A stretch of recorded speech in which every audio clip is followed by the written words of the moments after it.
Magandang araw po sa lahat ng mga senior citizen.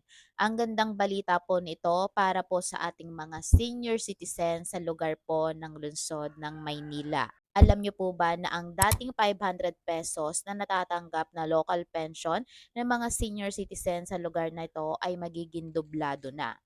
Ayon po sa post ni Doktora Hani Lacuna, simula Marso ay makukuha na po ng ating mga lolo at lola ang kanilang dobladong monthly allowance mula sa 500 pesos na ngayon po ay magiging 1,000 pesos na po ito kada buwan. Ang magiging payout po ng kanilang quarterly payout ay sa susunod na linggo na.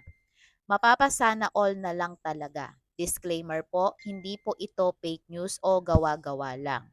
Ang impormasyon po nating nakalap ay galing po ito mismo sa official Facebook page po ni Dr. Hani Lacuna. At bukod pa dito, hindi na rin po magiging hassle ang pagkuha ng monthly allowance ng mga senior citizen sa lugar na ito. Ayon po sa post ni Dr. Hani Lacuna, hindi na magiging hassle ang pagkuha ng allowance simula po ngayong buwan ay hindi na po mahihirapan sina lolo at lola sa pag-claim ng kanilang quarterly allowance dahil mismong barangay hall na po ito kukunin. Buo po ang tiwala ng ating mga katuwang sa barangay. Hindi na po nila kailangan mag-alala kung saang mga ATM machine or kung nakalimutan man ang password ng kanilang mga card. So ito po guys is nasa post po ito ng official Facebook page po ni Doktora Hani Lacuna.